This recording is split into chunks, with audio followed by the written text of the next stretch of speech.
Welcome to VVD news. ప్రజల కోసం ప్రశ్నించుకుంటున్నాయి. నేను మీ సాయిస్తా రంగశెట్టి. ముందుగా ఈ రోజు హెడ్లైన్స్ కు స్వాగతం. కొండగట్టు అంజనను దర్శించుకున్న పవన్ కళ్యాణ్, బిఆర్ నాయుడు. ఆలయ మర్యాదలతో స్వాగతం పలికిన అర్చకులు. టీటీడీ ఆధ్వర్యంలో కొండగట్టు ఆలయ అభివృద్ధి పనులు. 35.19 కోట్ల రూపాయలతో నిర్మించే ధర్మశాల, 96 గదుల వసతి సదుపాయాల నిర్మాణాలకు శంకుస్థాపన చేసిన deputy CM Pawan Kalyan.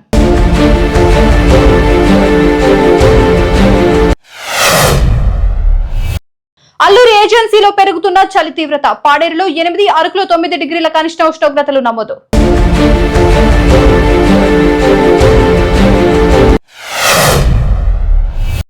Future city తర్వాత ముందు ఉన్న సిటీని బాగు చేయండి. రోడ్లను బాగు చేయాలని చందనగర్లోని PJR colony, Aparna hill park, Gardenia, Silicon వాసులు ర్యాలీ. గంగారాం హనుమాన్ టెంపుల్ నుండి అపర్ణ వరకు రోడ్డు వేయడం కోసం 2023లో గత ప్రభుత్వం మంజూరు చేస్తే 2 సంవత్సరాలు అవుతున్న ఈ ప్రభుత్వం వేయకపోవడంపై ఆగ్రహం వ్యక్తం చేస్తున్న కాలనీ వాసులు.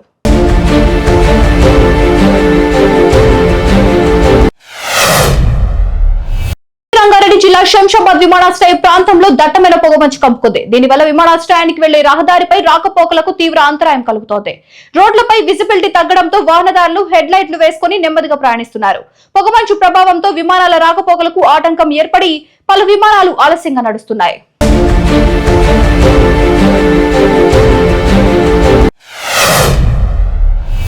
తిరుపతిలోని గోవిందరాజస్వామి ఆలయంలో భద్రతా లోపం. మద్యం మత్తులో ఉన్న వ్యక్తి సిబ్బంది కళ్లు కప్పి గోడ దూకి ఆలయంలోకి ప్రవేశించాడు. విజిలెన్స్ సిబ్బంది చూసేలోపే ఆలయ గోపురం పైకి కలశాలు లాగేందుకు ప్రయత్నించాడు. మద్యం ఇస్తేనే కిందకు దిగుతానని హల్చల్ చేశాడు. సిబ్బంది 3 గంటలు శ్రమించి అతన్ని కిందకు దించగా పోలీసులు అరెస్ట్ చేశారు. సదరు వ్యక్తి నిజామాబాద్ జిల్లా వాసిగా గుర్తించారు.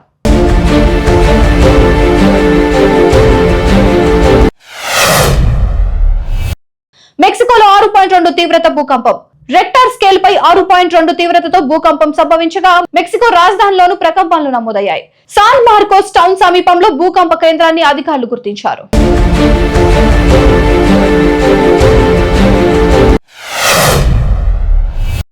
ఎన్టీఆర్ జిల్లా గుంటుపల్లిలో టిప్పర్ బీభత్సం. బైక్ పై వెళ్తున్న దంపతులను ఢీకొన్న టిప్పర్. భర్త మృతి, భార్యకు తీవ్ర గాయాలు. ఆసుపత్రికి తరలింపు. బైక్ తో పాటు మరో ఆటోను కూడా ఢీకొన్న టిప్పర్. విజయవాడ హైదరాబాద్ రహదారిపై ట్రాఫిక్ జామ్.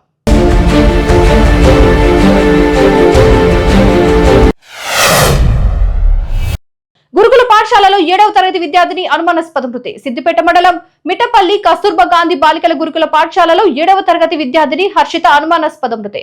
రాత్రి 3 గంటలకు మృతి చెందగా విషయం బయటకు రాకుండా జాగ్రత్త పడిన పాఠశాల సిబ్బంది. బాలిక మృతితో కన్నీళ్లు పెట్టుకున్న తల్లిదండ్రులు.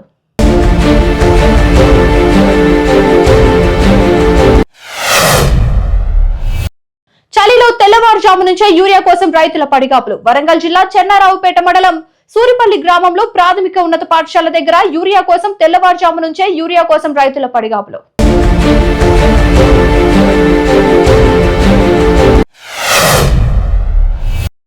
చెరువును ఆక్రమించి టీడీపీ ఆఫీస్ నిర్మాణం. సూర్యాపేట జిల్లా కోదాడలో టీడీపీ ఆఫీస్ కు నోటీస్. పెద్ద చెరువును ఆక్రమించి నిర్మించిన టీడీపీ కార్యాలయం. Green tribunal serious. అక్రమదారులకు నోటీసులు ఇవ్వాలని అధికారులకు ఆదేశం.